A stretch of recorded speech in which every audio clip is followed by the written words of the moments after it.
everyone, I'm Hannah Maddox, and this is Malcolm Castaways. With me today is, of course, Braxton Dalton, and a very special guest all the way from New Zealand, Dr. C. Rotmann. Dr. C, would you like to tell us a little bit about yourself? Hi, kia ora. Thanks so much for inviting me. I'm Dr. C. Originally, I am a marine ecologist. I grew up in a landlocked country in Austria, but I always wanted to be just like Jacques Cousteau and save the ocean. So when I was 19, I moved all the way to Australia, and I spent the next 10 years of my life studying coral reefs at James Cook University there in Townsville, which is right on the Great Barrier Reef. And I did my PhD on the impact of one of the largest gold mines in the world in Papua New Guinea on the surrounding coral reefs. But then in 2003, when I was about to finish that, I kind of fell in love with Lord of the Rings, and a guy who I found on the Lord of the Rings DVD, believe it or not, in the extras. He was the guy who designed Gollum. And so I decided I'm going to go to the Lord of the Rings premiere in Wellington for Return of the King to try and find this guy. And long story short, I did find him, I married him, and I moved to New Zealand.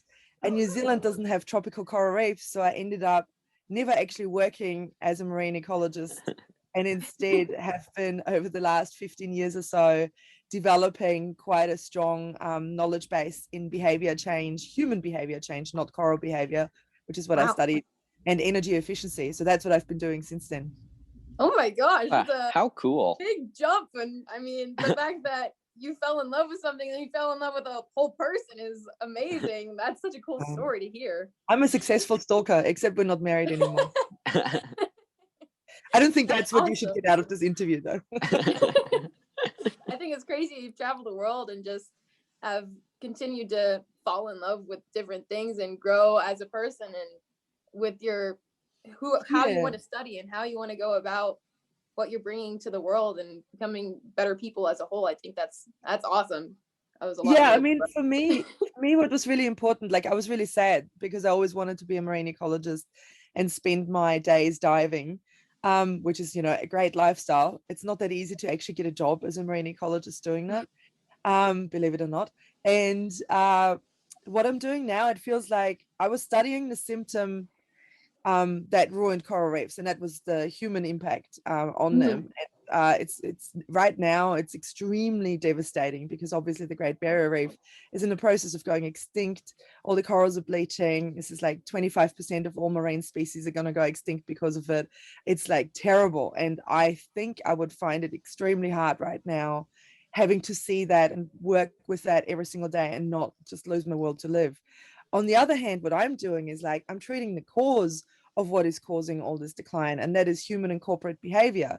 And we've just seen with COVID how important it is that people change their behaviors when there is a public good, and climate change is even bigger issue that we haven't addressed properly yet. And the ecological collapse is an even bigger one, and all of them need big systemic changes, but they also need individual changes and corporate changes, and what I call changing the behavior of the behavior changes, who are the people in charge of actually trying to do the right thing, and they actually need, some work as well. And so focusing on this is more than enough of a payoff to having lost my ability to go diving every day. For sure. That is amazing. That is probably the most inspiring thing I've heard on this podcast. I'm a firm believer in climate change and fixing things, but aside from that point, don't want to get off topic. You did speak about COVID. How has that affected your work personally, and how have you just been dealing with that? I know you mentioned that with your studies, it's really made a bit of impact, but you personally, how have you changed the way you study and go about that? Yeah, so now I don't know how much you guys know about New Zealand's response to COVID, but it is pretty much the best in the world, at least in the Western world for sure. Obviously, there's also some really great work done by the Taiwanese and the Vietnamese and the Mongolians, but like New Zealand has really blasted a trail of how to eliminate COVID. And so we had a 6-week really strict lockdown in March last year. And since then, life has returned completely back to normal, except that our borders are closed.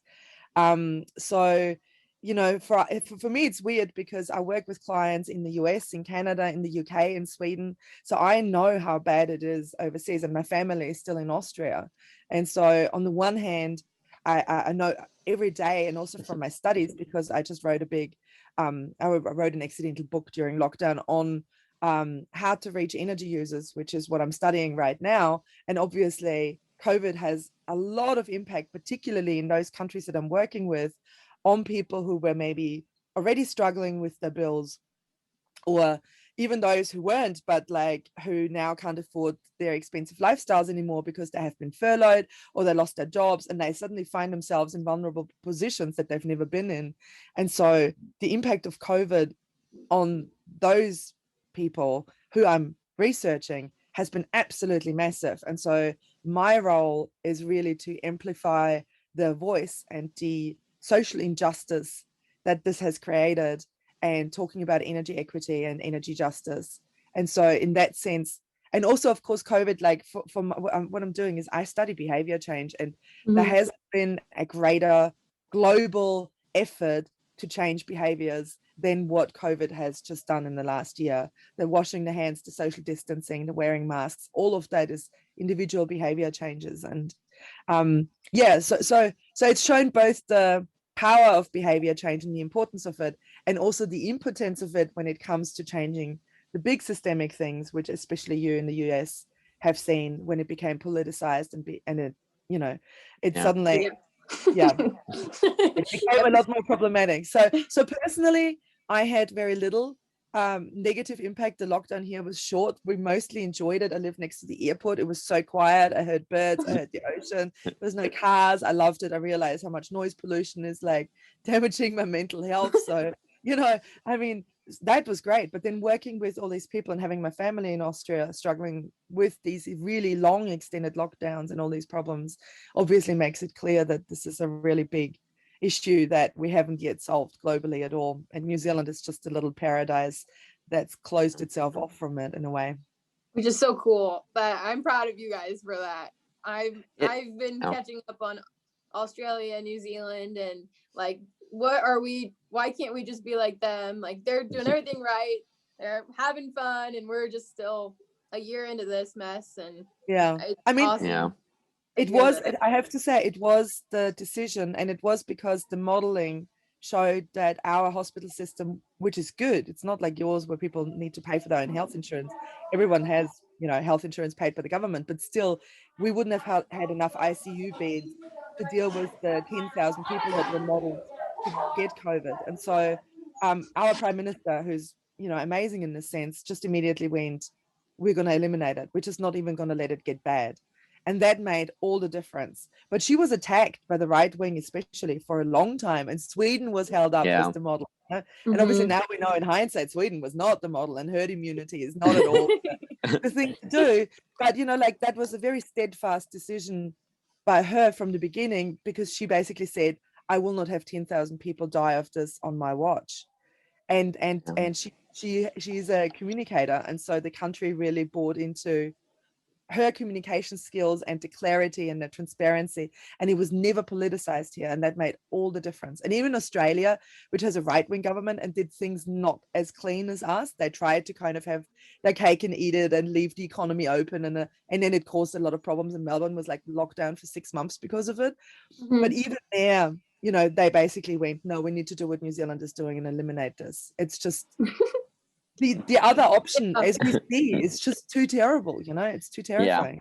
And that's so interesting to hear what you guys are doing and what we see every day, what we're doing. And it's just, it seems like there is a better way, if you will. But how interesting. And in hindsight now, it has been shown, like, our economy has not collapsed. We have had a super sharp V-shaped economic recovery.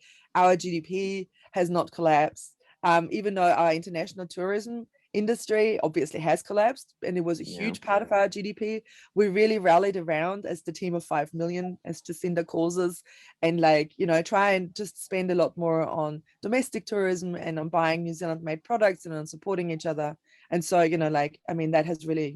that has really made a difference. And people say, especially in the UK, people say, oh, but you're an island. Well, the UK is an island as well. Taiwan is an island, and Taiwan is very close to the Chinese mainland and has managed to do the same thing. So I think it's about leadership, and it's about the willingness of, it's also about how much the people are already polarized or have been polarized by the politicians. Mm-hmm. Yeah. Well, I have to get going, so thank you so much. You two have fun, and I will hopefully talk to you later. Okay. Well, like I said, that the work you've put in, the work all of New Zealand has put in, is truly an inspiration. I can't imagine being on that end, and I totally agree with you that, you know, it does take a leader to admit that we are struggling and that we need to come together. And the fact that you're seeing some of that there is amazing. And I think that we have seen some of it, and we will continue to see some of it. And I just hope we get better personally. But I know that COVID-19 has been just a little bit of struggle for you, but it's also really opened you up to your research. But have you had any other problems with your new research other than completely changing what you're studying? I mean, yeah, so because I run an international research collaboration, it's through the Users Technology Collaboration Program by the International Energy Agency. So it's got this very big, complex international setup. We have an executive committee of like 17 countries, and they're kind of deciding, you know, what gets funded and what doesn't. And funding for these international collaboration gets harder and harder and harder to find. And I'm not a university researcher. I'm not an academic. I've made a very distinctive choice that academia wasn't for me. And instead I set out completely on my own. And I'm like a one-woman research consultant there. That's awesome. And, you know, so I basically run a micro business out of my house, but I work with clients all over the world. And so, I mean, in a way, COVID again has done me a big favor because now everyone knows how to use Zoom. Yeah. And I don't have to travel internationally anymore, because before that I was like traveling 3 or 4 months a year, and it was really hard being away from my animals and from my partner and from my home. And now I'm just super glad that, you know, I just don't have to do that, because I hated the climate impact of my international travel. And now, you know, like Zoom is just the thing that we do, and we've really learned and shown that we can actually do our work with much less climate impacts. It's not the same. So one of the big things that scientists do, consultants and academics, is present at international conferences and meet at conferences. And so a big thing is you get a lot of work done there, and you meet a lot of new collaborators there. And certain conferences like the Behavior, Energy and Climate Change Conference in the States, which is like the biggest one in my field, it's really good for also finding new clients and stuff, you know. And so doing that online is not the same, because you're missing out on the drinks at the bar and the dinners and the lunches and the networking, which is actually do a lot of that work. It sounds like, you know, scientists are just like living the high life there, but it's not actually true, because that is where you really make the connections and do the work. And that is definitely a bit of an impact. But I think most environmental scientists like me would agree that the ability not to have to travel internationally and not to emit all these greenhouse gases way outweighs the, you know, the fact that we just need to be a little bit more able to connect with one another without the face-to-face interactions. And I mean, I do, as part of my work, I facilitate face-to-face workshops with different stakeholders, and there it's really important to have that face-to-face interaction. And so I'm currently trying to rejig this and how we can do this remotely as well. And there's definitely challenges, but yeah, I mean, as I said, I wouldn't be anywhere else in the world right now than New Zealand. And I am really happy that for the first time in, I don't know, 15 years, I haven't had a single international flight. You know, I had no flights in the last year. So I'm finally doing the right thing for the climate. So yeah. I didn't even think about, the benefit of not traveling that much really does help the environment. Obviously coming from a scientist, that is huge. And that's awesome that you're like taking this at a positive light. You're looking at it as half glass full and not half empty. And that's awesome. And I see in your face and the way you talk about your research, it's so like, you're so inspired by what keeps and motivates you. And that's amazing that I can tell that you love what you do. And that's really inspiring to me. But with that, have you used that motivation that you have personally? And I know you talked about a book. Have you written any other research papers or anything along those lines? Yeah, I've written hundreds of them. Mostly technical and client reports and reports for the International Energy Agency. But I did, and lots of conference proceedings which are peer reviewed. But I did I was the editor or co-editor of the largest special issue for a big journal in my field called Energy Research and Social Science. And it was on storytelling and narratives and energy and climate change research, because I really like having fun with my research. I think it's super important. It's really important for the environment. It's really important for social justice. So like, I feel very fulfilled by the topic I'm studying, but I also really love having fun with it and entertaining the people that I'm working with, because I think it's really important that research isn't super dry. And so storytelling is something that I use as a research technique, particularly to break down some of those barriers when I have these very different stakeholders with very different mandates and often conflicting mandates in a room. And so I make them tell fairy tale stories to break the ice. That's awesome. And I wrote a paper on that. I wrote a paper on how you actually use a fairy tale story span that starts with once upon a time, every day. But then because of that, and then because of that, until finally, and ever since then, the end. And then people fill it in with like their own energy story or their country's energy story or any specific topics. And so I did a bit of a content analysis of that, and that was quite fun. So that is like basically my most academic contribution to the field, which doesn't sound very academic at all. I think it's awesome. Stories. Yeah. I love story writing. I love presenting stories. I'm in speech. I'm in drama. I love just going out there and sharing even stories I haven't written. And I love the fact that you use fantasy stories, because I love fairy tales. I love Disney as much as the next person. And have you had any personal, like, amazing stories that you're like, I can't believe this is happening to me? We like to ask this to everyone. Just any crazy story you've had? Oh God, I got a million crazy stories. But obviously the way I moved to New Zealand and found my that's pretty crazy. The first husband was pretty crazy. I don't know. I do a lot of great things that, because having the fun and doing the right thing are like kind of two strands that drive me in everything. It also, regularly gets me into all sorts of interesting situations.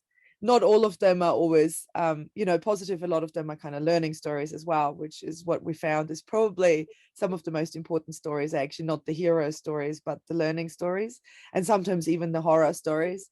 And I had one of those. I was really excited. I was part of the largest all-female scientist expedition to Antarctica in 2016. Oh my goodness. Yeah, and I was super excited. And like Jane Goodall and Christina Figueroa were like the patrons of it and stuff. And it just sounded like the most amazing thing. And it was all about combating sexism in STEM, which is science, technology, and maths. And they are like, some of the engineering and maths. They're some of the professions where sexism and female empowerment is actually the most impacted.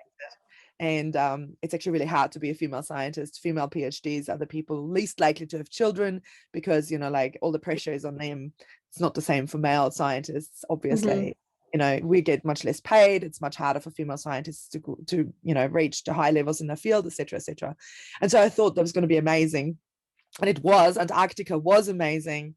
And I really loved the other women on the ship. But then there was also some really bad things that happened on the ship around sexism, ironically. And then the way it was dealt with was really, really, really a very unhappy kind of horror learning story kind of experience. There's an article on it in Grist, which you can find. It's called On Thin Ice. And we really, and it showed that there's even the things that sound like the most visionary and exciting and amazing things that you could possibly be a part of, there is so much ingrown issues. Like societally, even women are very sexist towards other women, and that's something that showed it to me. And so even us women, all with PhDs, all with like so much experience and so many years of learning and fighting these kind of issues, when it came down to pulling together and doing the right thing, we split. We split into three parts. There was us, who were trying to fight for what's right and for the victims of the assault. Then there was the vastest group who just decided to not want to be involved, and then there was those who actually fought us directly. And it was really, really, really painful. It was a very painful and traumatic experience for pretty much everyone involved. So yeah, I mean, that's not maybe the most positive story you wanted to hear, but it's kind of an important story because not everything is always as neat as you wish it to be, even if it sounds like, that's such an important lesson to learn. Oh my god, you're blowing my mind. I love you so much. I'm sorry. Oh, thank you. You're awesome too. Thank you. I haven't done anything. I'm just listening to your story and being blown away. You have already taught me so much, and I have just had the tip of the iceberg, if you will, talking about Antarctica.